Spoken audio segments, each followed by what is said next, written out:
వార్త అన్నింటిలా కాదు, చెబుతుంటే మాకు, చూస్తుంటే మీకు గుండె తరుక్కుపోయే న్యూస్. కొడుక్కి భోజనం పెట్టలేక, జబ్బు చేస్తే హాస్పిటల్లో చూపించలేక, చివరకు చనిపోతే అంత్యక్రియలు నిర్వహించలేని ఓ నిరుపేద తండ్రి బాలరాజు అనుభవించిన బాధ ఇది.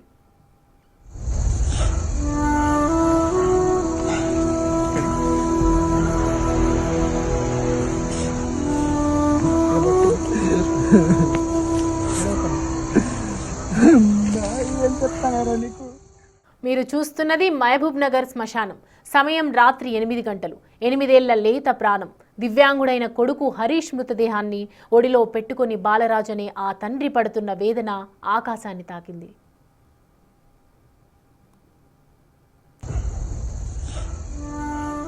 బాలరాజు ఒకప్పుడు పత్తి మిల్లులో పనిచేసేవాడు. ఆ కొద్దిపాటి ఆదాయంతో భార్య, 2 బిడ్డల ఆకలిని తీర్చడానికి తంటాలు పడ్డాడు.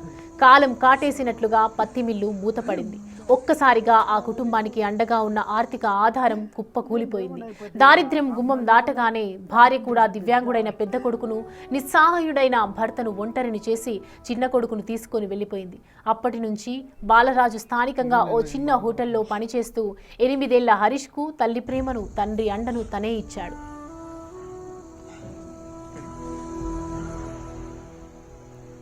పేదరికాన్ని జయించడానికి బాలరాజు ఎంత ప్రయత్నించినా విధి అతన్ని వదలలేదు.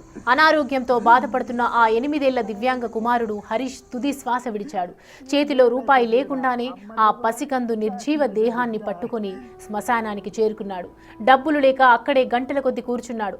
నా బిడ్డకు బతికి ఉన్నప్పుడు కడుపు నిండా తిండి పెట్టలేకపోయాను. ఇప్పుడు చనిపోతే కనీసం సరిగ్గా అంత్యక్రియలు కూడా చేయలేకపోతున్నాను.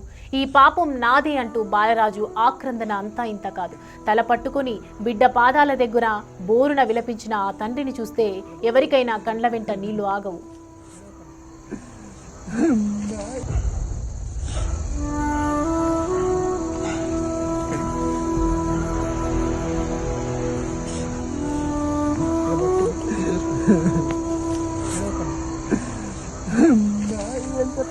నీకు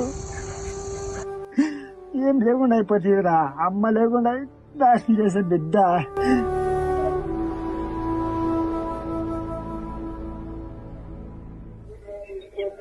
ఉండలేనా, ఏం బాధపడకుండా.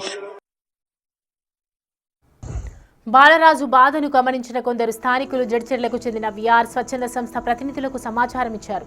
సంస్థ ప్రతినిధి ప్రవీణ్ వాలంటీర్లతో సాయంత్రం 7 గంటలకు చేరుకొని పొక్లెయిన్తో గుంత తీయించి ఖననం చేశారు. ఏం లేకుండా అయిపోతుందిరా, అమ్మ లేకుండా నాశనం చేసే బిడ్డ. ఈ విషాద ఘటనలో మరో దారుణం ఏంటంటే ఆ తండ్రి కొడుకులు భోజనం చేయకుండా 4 రోజులుగా నీళ్లు మాత్రమే తాగి కడుపు నింపుకోవటం.